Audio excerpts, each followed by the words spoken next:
المقبول. الفاتحة حضرة النبي محمد صلى الله عليه وسلم من الذي تعلم وتعلم ذكر الذكر ونفع الانتفاع خصوصا لصاحب هذا الكتاب من الغزالي وسيد راتب الله بن علوي الحبيب علي محمد بن سلام من مشايخنا ومعلمينا ووالدينا ولكم أماتنا وأماتكم وأمات المسلمين أجمعين والمؤمنين والمؤمنات وإلى حضرة النبي محمد صلى الله عليه وعلى آله وصحبه وسلم. الفاتحة. أعوذ بالله من الشيطان الرجيم. بسم الله الرحمن الرحيم. الحمد لله رب العالمين الرحمن الرحيم مالك يوم الدين. إياك نعبد وإياك نستعين. اهدنا الصراط المستقيم صراط الذين أنعمت عليهم غير المغضوب عليهم ولا الضالين آمين. رضي الله عنكم وقال رضي الله تعالى عنه وارضاه. قال المؤلف رحمه الله ونفعنا به وبجميع علومه في الدارين آمين. السلام عليكم warahmatullahi wabarakatuh. Bismillah, alhamdulillah, wassalatu wassalamu ala rasulillah Sayyidina Maulana Muhammadin ibni Abdillah wa ala alihi wa sahbihi wa mawalah wa la hawla wa la quwata illa billah. Hadirin wal hadirat jamaah majlis ta'lim Miftahul Jannah yang dirahmati oleh Allah Subhanahu wa taala. Alhamdulillah, kembali kita bersama berkumpul di majelis yang mulia ini. Mudah-mudahan kumpulnya kita ini dijadikan oleh Allah Subhanahu wa taala sebagai sarana dan sebab akan Allah Subhanahu wa taala turunkan rahmat dan keberkahan di dalam umur kita, kebaikan di dunia, dan mudah-mudahan kita dijadikan istiqomah di dalamnya ini majelis, dan mudah-mudahan Allah Subhanahu wa taala berikan kita keselamatan di akhirat. Amin Allahumma amin Allahumma amin. Hadirin wal hadirat yang dirahmati oleh Allah Subhanahu wa taala, masih kita membacakan kitab Ayyuhal Walad karya Imam Al-Ghazali yang berkaitan tentang At-Tadhkir wal Wa'ad. At-Tadhkir wal Wa'ad. At-Tadhkir wal Wa'ad itu, kalau Tadhkir itu kemarin disebutkan adalah peringatan.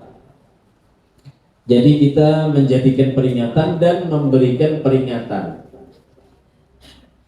Tentang apa? Tentang hari setelah datangnya dunia. Begitulah. Tentang hari setelah dunia ini berakhir. Itu namanya peringatan.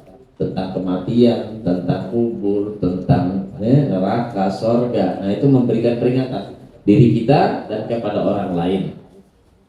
Kemudian memberikan wa'ad. Wa'ad itu apa? Memberikan nasihat. Nah, nasihat ini isinya adalah, kemarin kata Imam Al-Ghazali, mengingatkan orang atau memberikan nasihat kepada orang dengan hal yang bisa membuat orang itu kembali kepada jalan yang benar. Orang yang asalnya hobi dan rakus terhadap dunianya, maka berilah nasihat untuk dia tadi itu gemar kepada akhirat.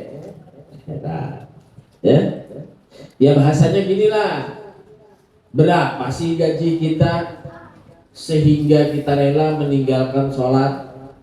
Berapa banyak gajinya kita?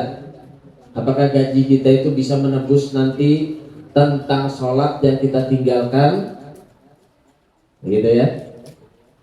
Maka hendaklah kita tadi itu ingat, sadar, dan mengingatkan, menyadarkan kepada siapa saja yang terlalu disibukkan dengan dunianya agar mengingat kepada akhiratnya, gitu ya. Wa minal ma'siyah ila ta'ah, dan dari kemaksiatan kepada ketaatan.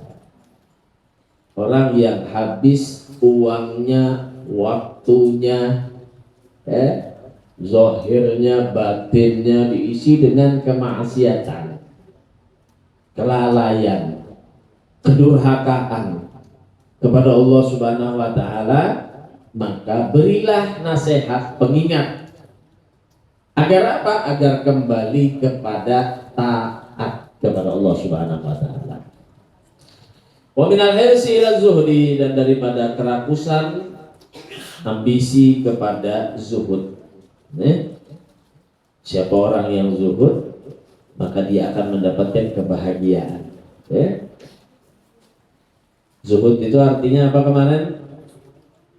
Mensyukuri, merasa cukup dengan apa yang diberikan oleh Allah Subhanahu wa taala. Wa minal bukhli ila sakha, daripada bakhil, kikir, medit, engkel ujar orang Banjar, kepada dermawan. Mengingat apa yang dia miliki bukan sepenuhnya milik dia. Walaupun dia simpan dengan rapat, walaupun dia simpan, dia jaga dengan penuh penjagaan, tapi ternyata itu bukan miliknya, maka gunakanlah apa yang diberi oleh Allah Subhanahu wa taala untuk mendapatkan keridhaan Allah Subhanahu wa taala. Maka hindarilah sifat bakhil. Kalau kita memang melihat orang yang membutuhkan, keluarkan harta kita untuk membantu kepada sesama. Kalau misalkan hal itu membantu di dalam dakwahnya Islam, lebih-lebih lagi, maka harta yang paling bermanfaat adalah harta yang digunakan untuk membantu menegakkan kalimat La ilaha illallah. Apa aja itu bentuknya? Sumbangan kah? Tenaga kah? Pemikiran kah?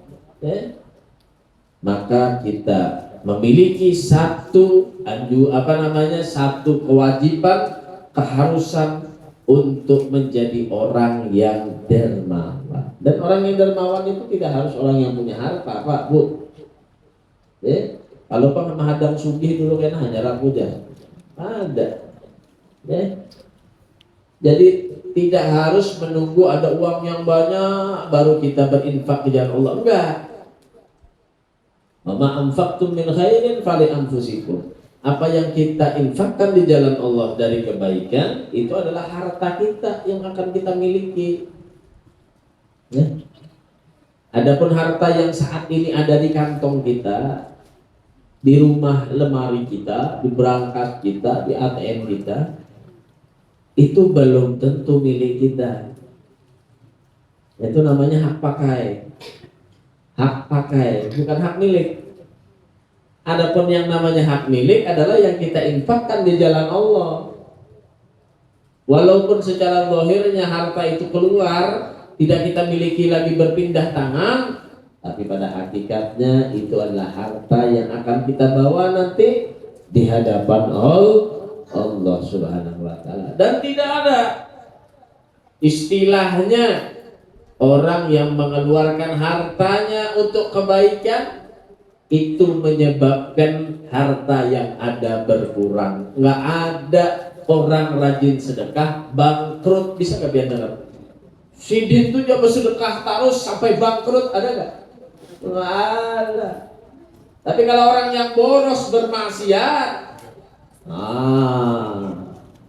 orang yang bahkan meniagakan hartanya untuk mencari dunia yang lebih, bangkrut. Ternyata diperkirakan dengan modal sekian dia akan berkembang, diperkirakan dia akan maju usahanya, ternyata bangkrut. Tapi orang yang bersedekah, orang yang menggunakan hartanya di jalan Allah, tidak pernah ditemukan dan tidak akan pernah ditemukan orang tersebut menjadi orang yang bangkrut, merugi dunia dan akhirat. Nggak ada. Bahkan Rasulullah SAW mengatakan kepada para sahabat, bal yazdad, bal yazdad, bal yazdad. 3 kali kata Rasulullah.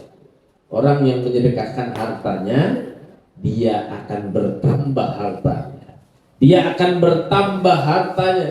Dia akan bertambah hartanya. Kata siapa? Nabi kita Muhammad sallallahu alaihi wasallam. Ada sahabat Nabi namanya Abdurrahman ibn Auf. Abdurrahman bin Auf namanya. Terkenal Abdurrahman bin Auf ini di antara sahabat yang kaya daripada sahabat yang lainnya. Jadi sahabat Nabi yang sugih itu namanya siapa? Abdurrahman bin Auf.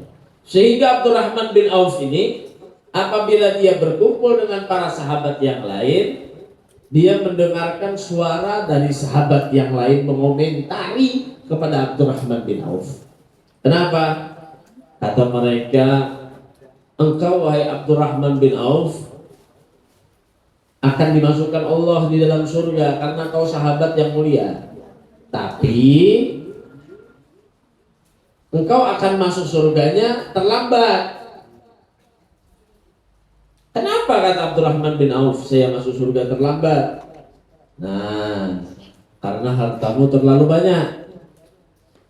Sehingga kamu harus dihisab. Orang kaya harus dihisab dulu dari mana datang hartanya, di mana dikeluarkan. Nah, nantinya kamu hai Abdurrahman bin Auf masuk surga tapi telat. Kenapa? Banyak harta. Nah, kata Abdurrahman bin Auf, apakah mungkin saya masuk surganya telat sedangkan harta yang saya cari dan saya keluarkan bukan untuk diri saya sendiri? Kemudian Abdurrahman bin Auf dia bertanya balik, saya mendapatkan harta ini karena sebab saya mengeluarkan. Dan Allah yang mentakdir saya, memaksa kepada saya agar menjadikan saya sebagai orang yang kaya. Saya keluarkan 10, ternyata yang masuk 1000. Saya keluarkan 100, yang datang 10.000 dari Allah Subhanahu wa ta'ala. Saya tidak mengharapkan itu. Saya berusaha, saya mencari uang sebagaimana layaknya orang mencari dan berusaha. Istilahnya jadi kita buka toko jam 8, ya setengah 10, jam 9 malam tutup juga sama. Tapi yang ini karena sebab dia bersedekah, mengeluarkan uangnya di jalan Allah Subhanahu wa ta'ala, janji Allah dan Rasulnya akan ditambah oleh Allah Subhanahu wa ta'ala. Sehingga kata Abdurrahman bin Auf, aku tidak merasa memiliki daripada harta ini dan aku sedekahkan di jalan Allah dan Rasulnya. Jadi harta itu, dunia itu boleh kita miliki dan itu tidak akan menjadi penghalang kita untuk masuk dalam surga Allah. Yang tidak boleh itu kita dimiliki oleh dunia. Kita miliki dunia boleh, kitanya jangan dimiliki dunia. Kita miliki harta boleh, tapi kita jangan dimiliki oleh harta kita sehingga membuat kita lalai kepada Allah.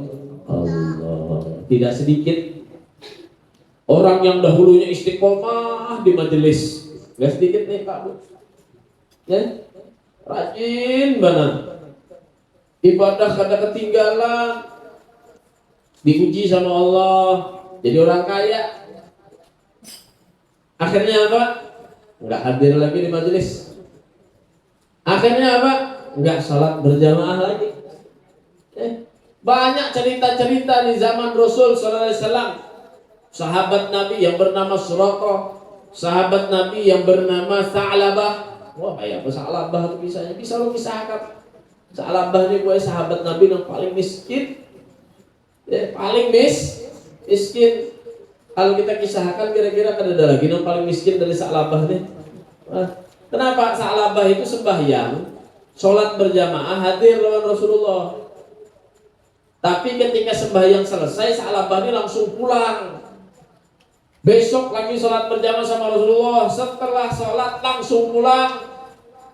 3 kali dilihat sama Rasulullah, langsung pulang cepat-cepat. Ternyata apa? Ditanya sama Rasulullah, wahai Sa'labah, kenapa engkau setelah sholat langsung pulang cepat-cepat? Ujar Sa'labah, baju yang saya pakai ini ditunggu oleh istri saya. Karena saya cuma punya 1 baju yang saya pakai untuk bergantian dengan istri. Bayangkan baju aja bergantian, apalagi makan. Miskin mana kan? Miskin ya, naudzubillah. Kadang kayak kita ya lah. Nah, para ya haji sudah nih, hajar pulang baju ya. Banyak gantiannya baju. Bu, anaknya Rasulullah itu siapa? Sayyidah Nisa'ul Alamin, pemimpin daripada seluruh perempuan. Di dunia di surga Sayyidah Fatimah Zahra binti Rasulullah sallallahu alaihi wasallam. Anaknya Nabi, apakah bergelumur dengan harta kemewahan seperti bangsawan-bangsawan Arab yang ada saat ini? Enggak. Sayyidah Fatimah itu kalau keluar rumah, Bu, itu istri-istrinya sahabat tuh nangis ngelihat Sayyidah Fatimah. Kenapa jadi nangis? Bajunya boy tambalannya tidak kurang dari 80. Betambal. Dia pun betambal paling 2 tambalannya tuh gini. Banyak banget sudah ya lah. Ini 80 tambalan bajunya. Zuhud terhadap dunia. Nah, zuhud ini beda lawan engken. Nah, ini ada juga yang sugih makan 2 karing aja hari-hari. Bersedekah kada juga tapi lah. Nah, disimpani aja duit itu. Masyaallah. Nih engken namanya ada nang zuhud kada. Allah. Ini orang-orang saleh. Sa'labah tadi minta sama Rasulullah, ya Rasulullah, doakan Bang ulun sugih, jangan di Rasulullah. Ini kan bila sugih dengan tadi toh. Datang pulang Sa'labah, Rasulullah doakan Bang ulun sugih, jangan Rasulullah sampai 3 kali. Ya Rasulullah kan bila sugih kenalah, jangan kada ingat zakat, jangan kada ingat salatnya jangan kada ke masjid lagi. Bila ikam kena sugih, ingatkan hak-hak ikam, hak Allah dan hak yang harus kau bantu. Nggih ya Rasulullah, doakan ulun sugih, bila kena sugih kena ulun. Nah, itu kisahnya deh. Sama nang bebuan pejabat, bebuan nang ini aja kayak janji. Jadi dikit lagi. Nah, Allah kata ya. Sudah, akhirnya doakan sama Rasulullah, sugih Sa'labah. Punya kambing yang banyak pada kambing Sa'labah, sampai ribuan kambingnya Sa'labah. Ternyata Sa'labah ini sudah kaya. Tak hadir lagi sholat berjamaah. Asalnya nang baju selambar aja kawa aja. Sekali sudah sugih banyak sudah baju. Ada alasan lagi baju deh. Sekalinya pesian baju tambah kada sembahyang berjamaah. Makanya sebagian ulama ada yang mengatakan ya, sholat berjamaah itu hukumnya fardu ain. Ada yang mengatakan fardu kifayah, ada yang mengatakan fardu ain. Kenapa? Karena Rasulullah pada saat itu beliau mengatakan kepada para sahabat, seandainya ada yang menggantikan aku di sholat sebagai imam, kata Rasulullah, didirikan sholat jamaah, aku mau keluar, kata Rasulullah. Lalu sahabat bertanya, hendak kemana biar wahai Rasulullah? Sampai pian meninggalkan sholat berjamaah, menyuruh orang bikin sholat berjamaah, pian mau keluar nih, mau kemana? Ya Rasulullah, aku akan datangi rumah-rumah mereka yang tidak sholat berjamaah, akan aku bakar seluruh rumah mereka. Oh, kemudian jakarnya nang zaman Rasulullah nih habis kebakaran ledakannya. Masjid Parak, Singganalan, menambah AC, guring aja nyaman di situ. Jamaahnya lihat nih bang. Di kampung tuh 600 kakaknya nang sembahyang berempat. Kemana 506-nya tadi? 600 kakaknya.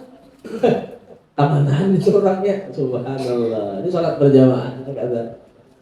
Sehingga Sa'labah yang sudah dijanjikan tadi itu kaya, kemudian dia tidak sholat berjamaah. Bahkan salat Jumat pun tidak hadir lagi Sa'labah. Disuruh sama Rasulullah sahabat untuk mendatanginya. Datangi Sa'labah, ambil hak. Sudah wayahnya bayar zakat. Ternyata Sa'labah dengan sombongnya mengatakan, ini harta yang saya dapatkan, saya hasilkan dengan sendiri, dari payah saya sendiri. Wah, kufur kepada nikmat Allah. Aku begawi seorang, uyuh seorang. Wah, yalah. Walaupun aku dikada bersembahyangan, walaupun kada hadir majelis, tapi aku sugih jadinya. Aku seorang nang sugih. Wah, ini orang kufur nikmat istidrak dari Allah Subhanahu wa taala. Sehingga turun ayat yang menolak daripada zakatnya Sa'labah. Artinya ayat itu turun tidak memberikan atau tidak menerima zakatnya Sa'labah. Tidak berselang lama meninggal Rasulullah sallallahu alaihi wasallam, sadar Sa'labah. Tidak diterima zakat oleh Rasulullah SAW, diganti Rasulullah sama Sayyidina Abu Bakar. Datang Sa'labah, wahai Abu Bakar, terimakan bang zakatku. Ujar Sayyidina Abu Bakar, ayat sudah turun dan Rasulullah tidak menerima zakatnya engkau. Bagaimana Abu Bakar menerima zakat Sa'labah? Ada terima lagi sudah amalnya. Nah ini meninggal Sayyidina Abu Bakar, ganti Sayyidina Umar. Datang lagi ada Sayyidina Umar hendak menjulung zakat, kada kawan Sayyidina Umar, Rasulullah, Abu Bakar. Allah, ada orang seperti ini ya. Ini satu pelajaran kepada kita, agar kita tahu apa yang diberikan sama Allah, nikmat itu harus kita syukuri dan kita gunakan sebaik-baik mungkin. Dan apa yang kita miliki itu bukan murni semua milik kita. Jangan sibuk mengumpulkan harta yang menjadi hak pakai kita dan kita melupakan harta yang menjadi hak milik kita. Mungkin di dalam dompet kita itu ada 500.000 Pak, Bu. Tapi ada uang yang logam 500 rupiah, 500 perak, tapi masuk ke celengan masjid. 500.000 itu belum tentu milik kita. Mungkin kita meninggal 500.000 jadi milik anak istri kita, jadi milik suami kita. Tapi 500 perak yang kita masukkan dalam celengan itu harta abadi kekal kita. Ya. Cuma sampai di sana, Bang, jar urang. Wah ini sumbang sedikit banget. Umur 70 tahun 500 seminggu. Berbunyi dalam celengan. Hadir sembahyang Jumat kali umur misalkan berapa? Allah. Kalau kita ingin mendapatkan kebaikan, janji Allah dan Rasulnya itu yang dipegang. Ya. Soalnya harta itu, Bu, kalau kita pun kadang menggunakannya kita sayang-sayang, dia juga akan hilang dan kita akan meninggalkannya, begitu ya. Nah, makanya syaitan itu senang banget menggoda orang dengan masalah duit. Jangan nikah membarinya, jangan nikah menyumbang, kena melarat, nikah kena ikam sakit hidup ikam menyumbang terus. Itu setan ketujuanan. Kenapa? Inya kada hendak dia nyaman di dunia dengan Islam, di akhirat dia nyaman dengan amal. Godaan syaitan. Ada kisah orang dua laki bini, bisa juga lu kisahkan di sini. Orang dua laki bini imbah kawin, ternyata yang laki ini adalah laki yang enggen, laki yang medit pelit, diisi laki sekalinya. Bujur aja banyak duitnya, cuma ambil bini, ternyata bininya ini dari keluarga, dari didikan orang yang ada di lingkungan rumahnya dengan kedermawanan, baikan. Atau kita pemurah, imbah kawin, berkumpul makan tengah hari. Sekalinya hatam nyaman dua laki bini makan, ada orang yang mengetuk di rumahnya. Lalu jar bininya, ulun izin wahai suamiku membukakan, ada orang yang mengetuk, barangkali ada keperluan yang penting. Dibukakan pintunya, ternyata pengemis datang minta sumbangan. Jadi jernang bini, ada apa hajat pian? Ujar kang pengemis, aku sudah berapa hari belum makan, tidak ada uang. Nah, mengeluhkan tadi. Sebentar, ujar istrinya, aku mau berbicara sama suamiku di dalam dulu. Kepada jernang bini, bah, suamiku di luar tuh ada pengemis, dia belum makan lagi. Kita mau makanlah, kita kasihlah ini makanan ini. Atau kita kasih uang buat dia beli makan. Wow, jar suaminya, jangan. Awajinya begawi, kenapa jadi minta-minta? Tutup lawang, jar lakinya.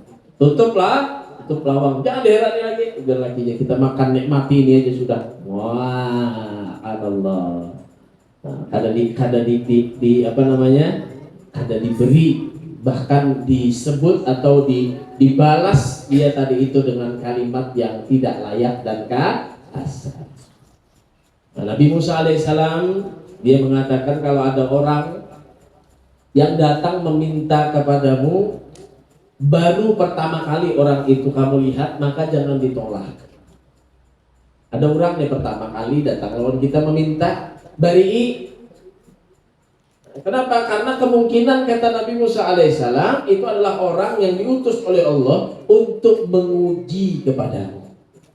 Apakah engkau itu benar sebagai hamba Allah yang bersyukur apa tidak? Namun yang sudah 2-3 kali datang ada bapak, maaf lah ada datang menang 2-3 kali sudah. Tapi yang pertama datang ada bisa kita melihat orangnya itu dari. Ataupun kalau misalkan kita tidak bisa memberi, maka jawablah dengan kalimat yang halus. Jawablah dengan kalimat yang baik. Itulah adabnya. Jangan memaki-maki. Bah ini tahu ini aja penipuan kalau nih. Wah, orang datang pada ini penipuan sudah. Jangan, itu tidak ada hak bagi kita untuk menyebut orang seperti. Kalau kita tidak bisa memberikan, ya sudah kita tolak, minta maaf. Ya. Minta maaf udah kada kau membantu lagi. Dengan kalimat yang baik. Walhasil singkat cerita, ini orang pengemis tadi ditolak. Ya. Pada satu keadaan suami yang dia tadi itu pelit, engken tadi itu, ketika dia yang biasanya mendapatkan uang dengan hasil pekerjaannya dan dia bisa menafkahi istrinya, datang satu keadaan yang mengharuskan suaminya tadi itu finansialnya menurun. Tidak selamanya orang itu ada di atas terus. Tidak selamanya orang yang mencari dunia itu berhasil terus. Ada wayahnya dia jatuh. Ya, ada wayahnya dia susah.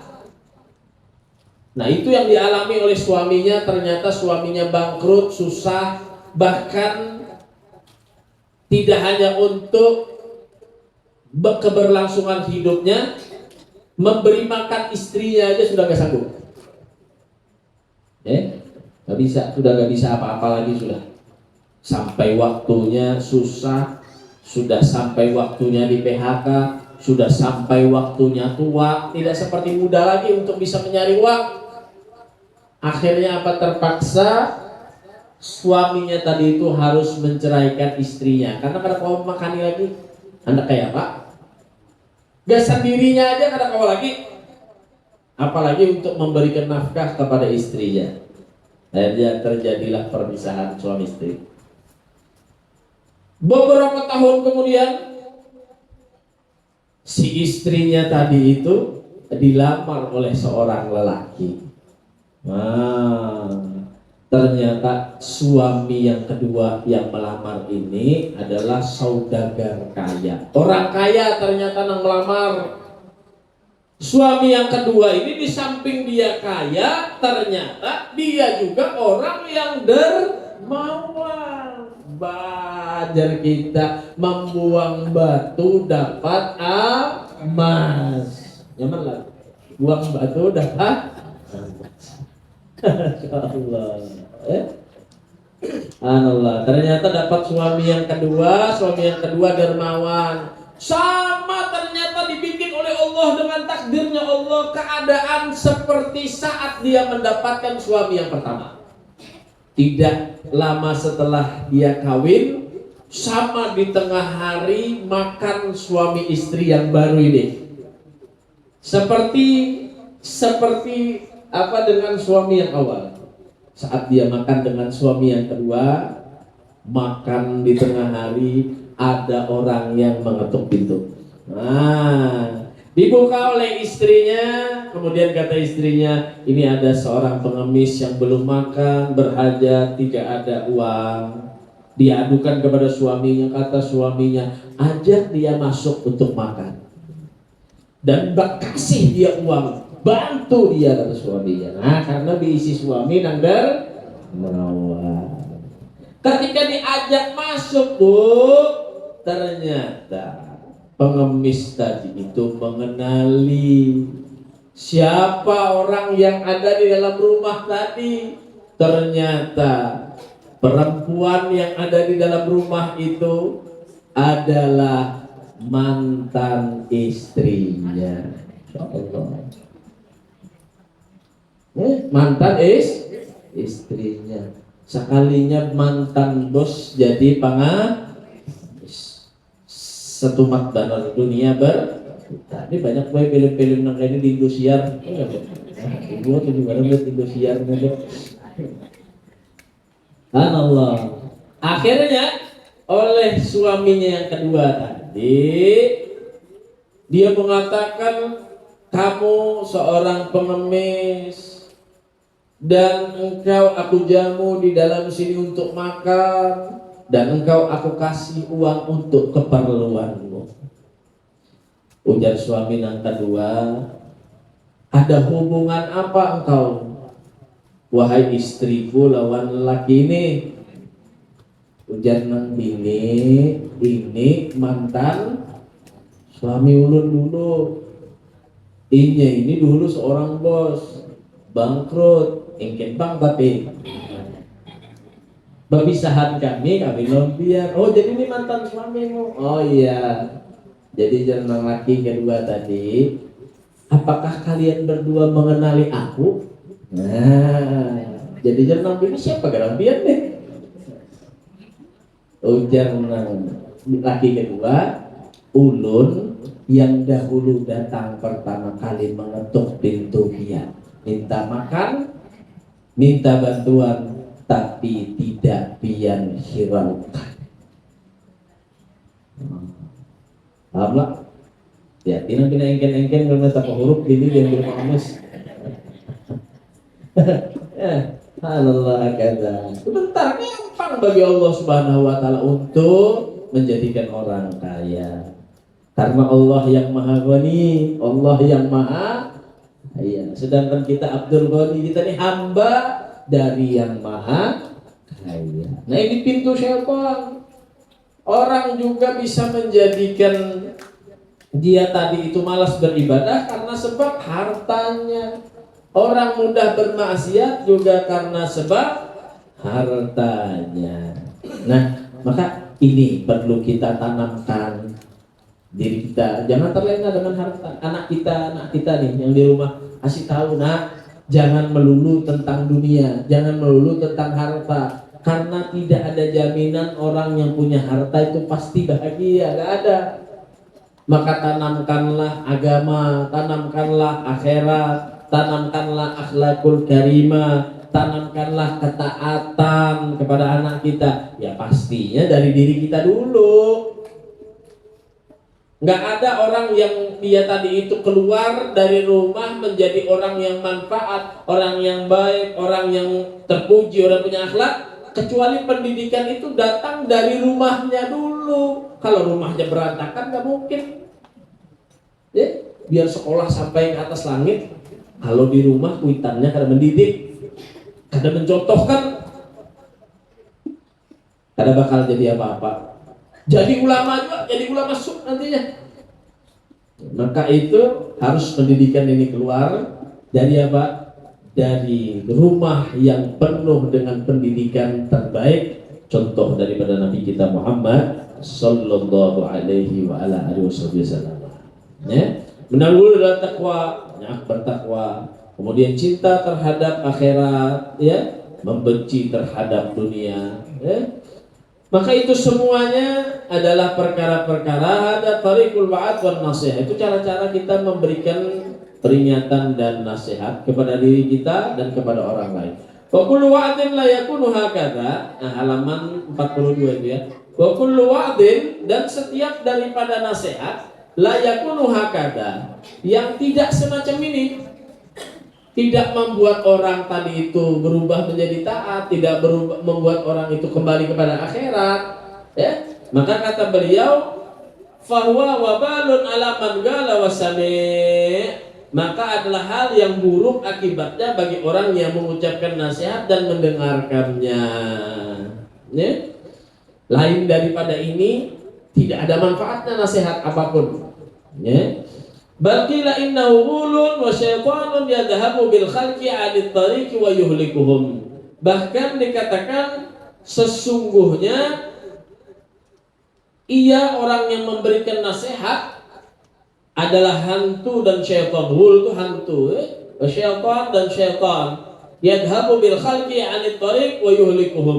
Dia menjadi sebab yang menyebabkan orang itu pergi, ya, dengan membawa orang-orang jauh dari jalan kebenaran dan membinasakan kepada mereka. Ya begitu ya. Jadi kalau memberikan nasihat itu mengingatkan orang tentang kebaikan dan meninggalkan kepada keburukan, begitu ya. Fayajibu alaihim ayyafiru minhu. Kalau ada orang yang memberikan nasihat tapi tidak semacam ini, tinggalkan. Ada pengajian tapi tidak memberikan nasihat untuk kita mendekatkan diri sama Allah, tinggalkan, lari kita. Ya. Lianna ma yufsidu hadzal qa'il min dinihim la yastati bi mithlihi syaitan, karena dikatakan sesungguhnya orang yang merusak daripada perkataan semacam ini dari agamanya adalah mereka yang tidak mampu untuk ditiru oleh syaitan. Bahkan setan aja kadang kaum meniru bubuannya ini. Ya. Ada orang yang beri nasihat, tapi nasihatnya apa? Membuat orang tambah lalai sama Allah, membuat orang tambah berani sama Allah.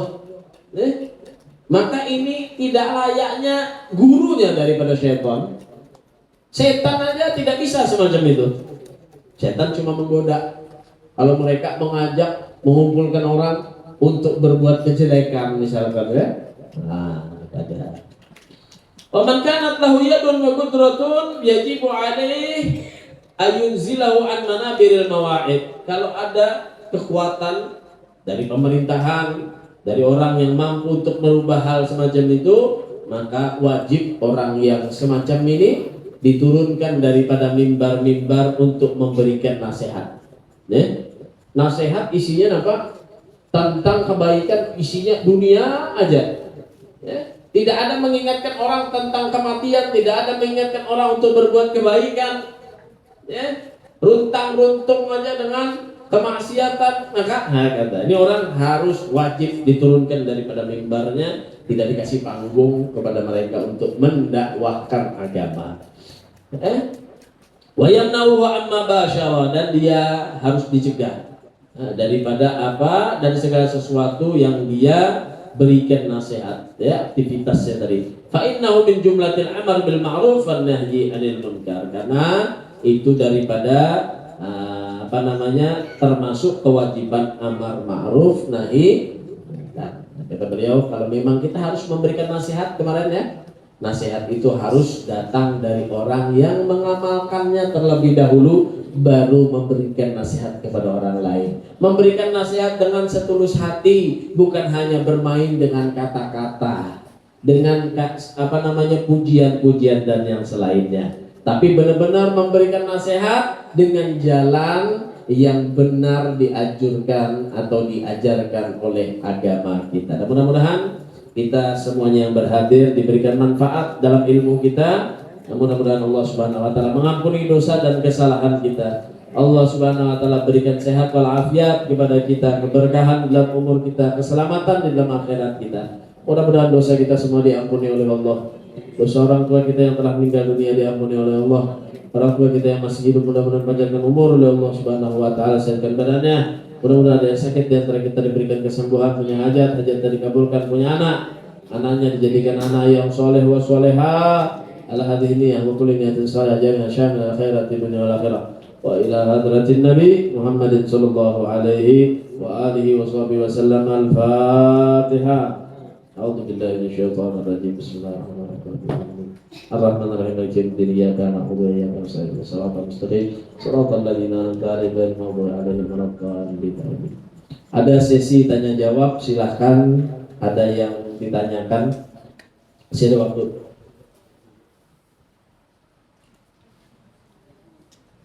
Ada yang ditanyakan, silahkan.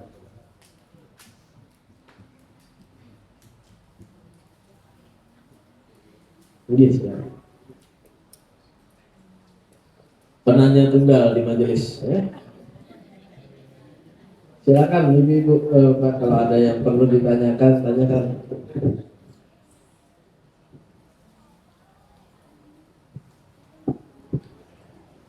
Assalamualaikum warahmatullahi wabarakatuh. Waalaikumsalam warahmatullahi Terima wabarakatuh. kasih.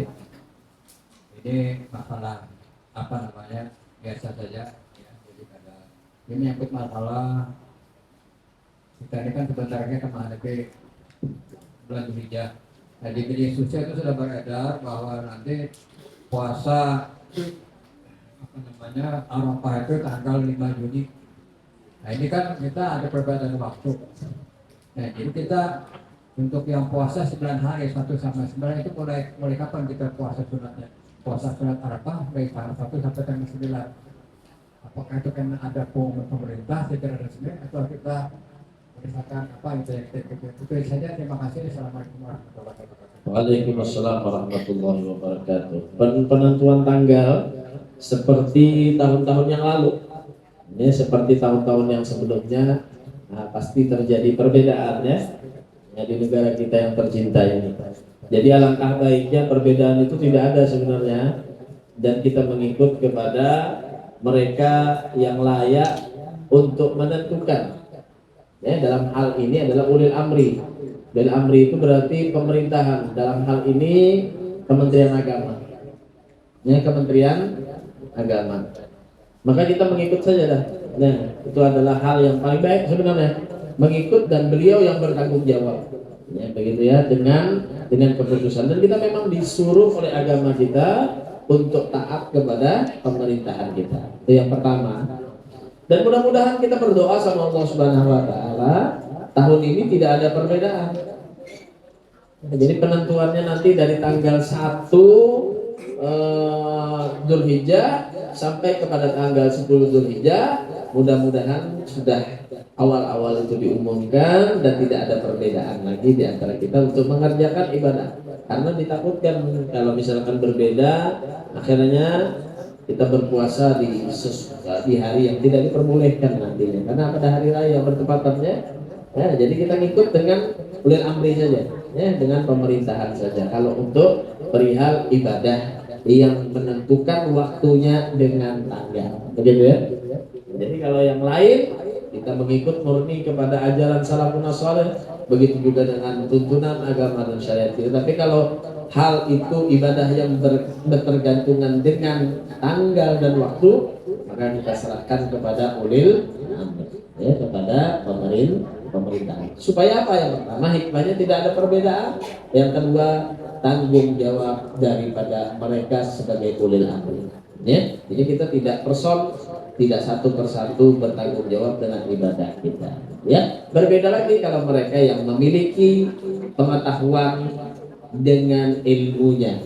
Orang belajar ilmu falak, orang mengerti dengan pergerakan bulan dan bintang karena ilmu dan pelajarannya, maka dia harus mengambil sikap dengan dirinya dengan melaksanakan ibadah, tapi untuk dirinya saja.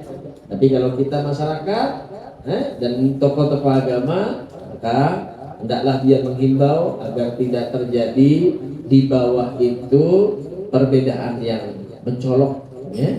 Maka ikutilah dengan Kementerian Agama di dalam hal ini untuk memberikan ketetapan kepada kita tadi. Mudah-mudahan bermanfaat. Mudah-mudahan Allah Subhanahu wa taala mudahkan kita dunia akhirat. Amin Allahumma. Ada lagi yang ditanyakan? Silakan. Berkenaan tentang agama apa saja, mulai wudu, sholat, ibadah dan yang lainnya.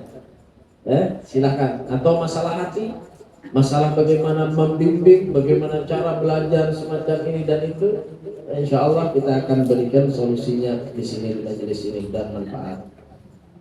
Silakan. Assalamualaikum warahmatullahi wabarakatuh. Waalaikumsalam warahmatullahi wabarakatuh. Apa sebaik-baik pakaian wanita? Kenapa itu?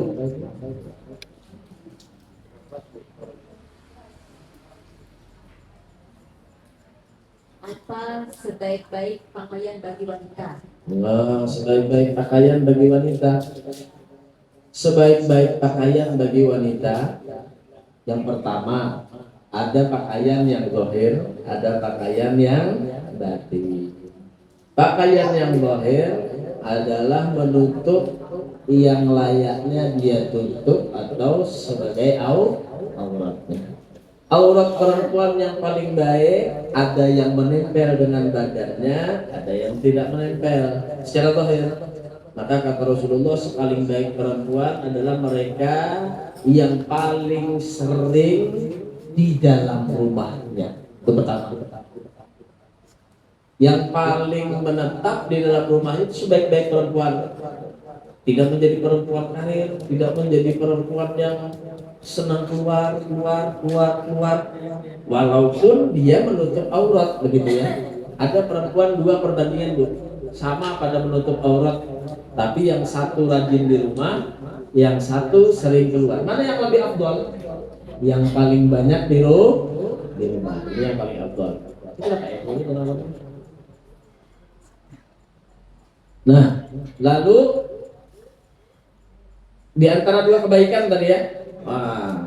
Lalu yang kedua ada menutup dengan yang menempel di anggota tubuhnya, maka adalah yang diwajibkan untuk ditutup bagi perempuan. Perbedaan khilaf dari ulama, ada yang mengatakan aurat perempuan sama seperti auratnya ketika sholat.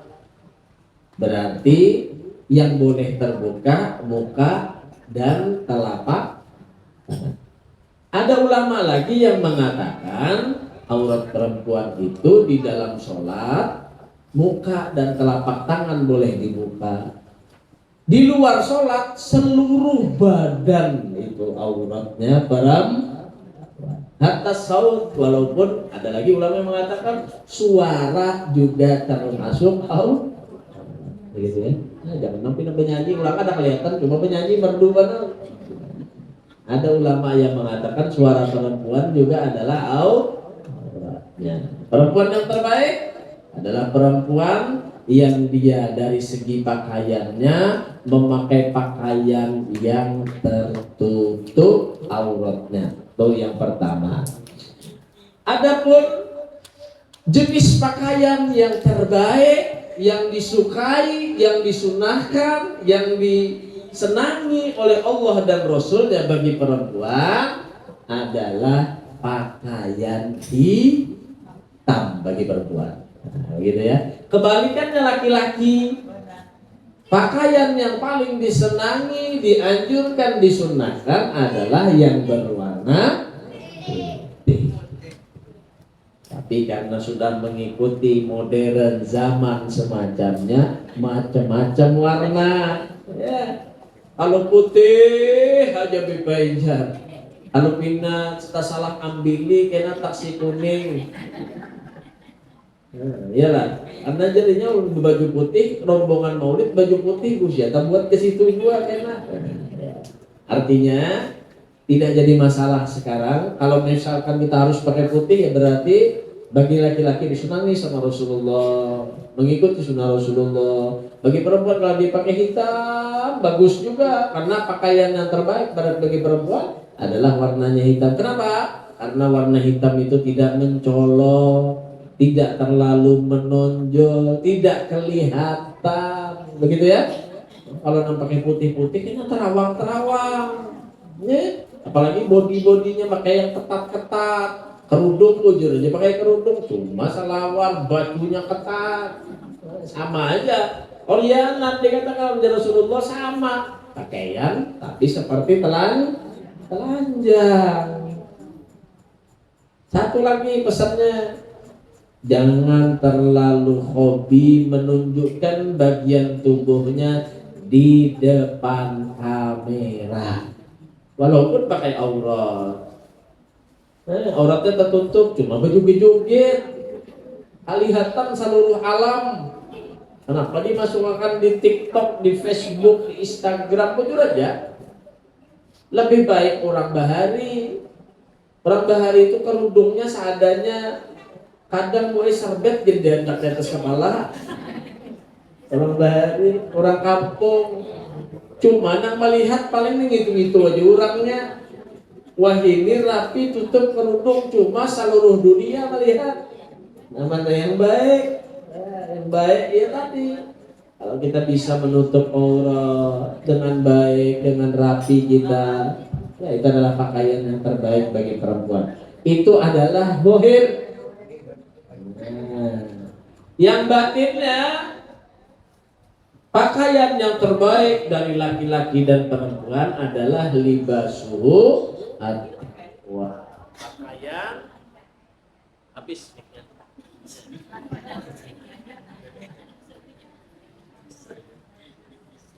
Pakaian yang terbaik untuk batinnya kita adalah dengan ketakwaan. Jangan sarudungnya aja rapat, sembahyang kadang. Jangan gamis sorbannya aja dipakai, cuma bulikan majelis basaung ayam. Main judi slot. Tuh ya. Jadi jangan sampai masih aja menembak buntut. Ada mau karena kenapa nang ditembak buntutnya? Ada mau karena Allah. Nah jadi pakaian yang terbaik bagi kita apa tadi? Takwaan. Jadi sambil berserudung pakai tutup aurat, hatinya diperbaiki, taatnya diperbaiki, akhlaknya diperbaiki. Itu adalah pakaian sebaik-baik bagi laki-laki dan perempuan. Begitu ya. Mudah-mudahan kita mau mengamalkan. Ada lagi yang perlu ditanyakan? Silahkan Ibu.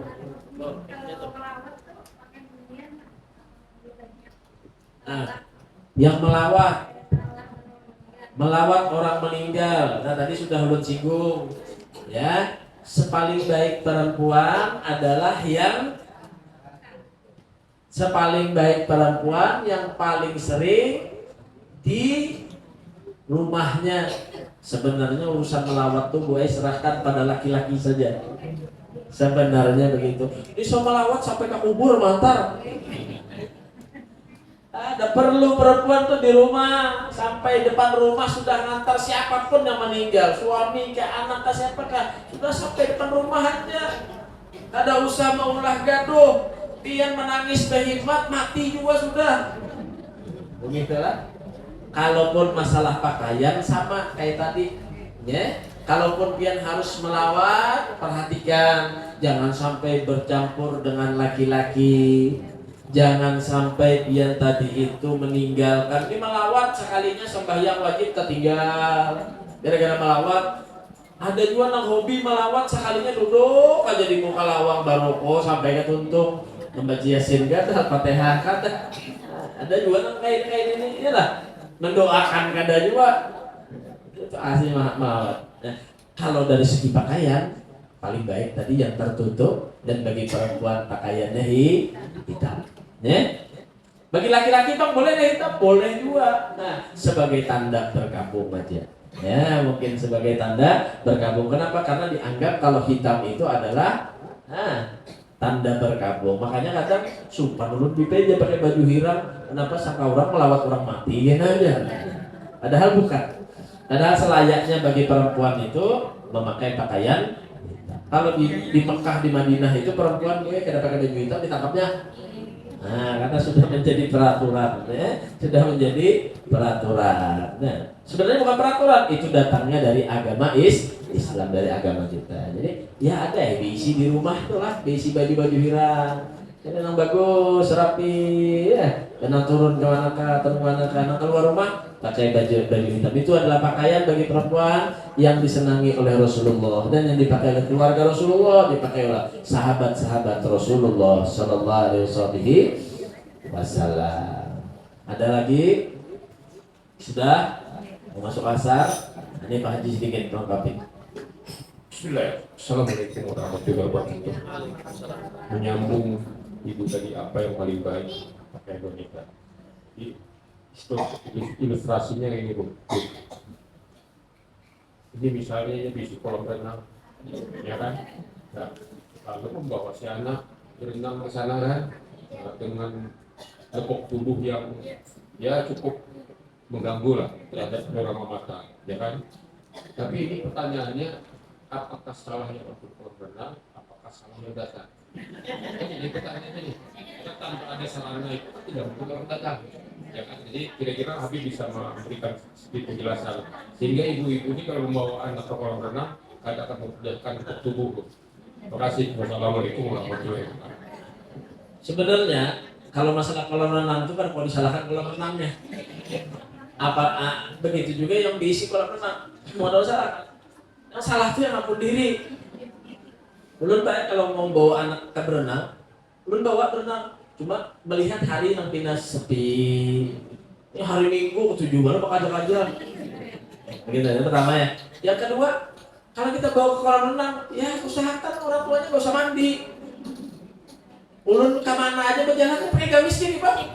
Adu tamol, tiap minggu adu tamol cuma pakai gamis gini pak. Nah, kolam renang sama, ya begini juga pakaian. Kenapa? Karena kewajiban kita sebagai muslim menjaga pakaian kita dan aurat kita daripada pandangan orang yang bisa menyebabkan keharaman di dalamnya. Begitu ya. Kalau kita berbicara tentang peraturan, kira-kira ada peraturan kolam renang maupun yang di sini di Eropa, bahkan yang di Saudi Arabia tentang mengatur pakaian. Pasti orang yang datang ke situ kebanyakan dengan pakaian-pakaian yang seksi, minim. Maka kita aja lagi hindari. Jangan awal jangan kasih tubin mendawa. Atau misalnya ada rezeki mau ulah kolam renang. Atau hendak juga bakal renang, cari yang pina sepi. Ya, pina sepi. Tapi banyak orang yang mandi di sana. Ya, nah itu kalau zaman dahulu ada sauna karena zaman ulama-ulama dahulu itu terpisah. Kolam renang untuk laki-laki, kolam renang untuk perempuan. Nah ini kan ada apa lagi? Ya, mudah-mudahan kalau ada rezekinya sidin kita Jadi laki-laki khusus kolam renang, walaupun dua laki bini, bisa laki-laki perempuan. Ya, biasa ada kamar-kamaran aja, kamar-kamar mandian air panas itu biasanya khusus laki-laki, khusus perempuan. Nah tapi kalau kolam renang yang ada yang umum sekarang ini ya kita lihat. Datang susahnya menjaga mata. Kenapa? Ya datang salahnya. Hari Minggu ramai orangnya macam-macam. Nah kita lihat tadi. Ya, jadi jaga kita yang menghindarinya. Kalau kolamnya atau yang punya kolam itu dia tidak mau tahu. Yang penting kolamnya kolam. Mudah-mudahan manfaat. Nah, amin Allahumma amin. Kita gerak doa. Ya Rabb.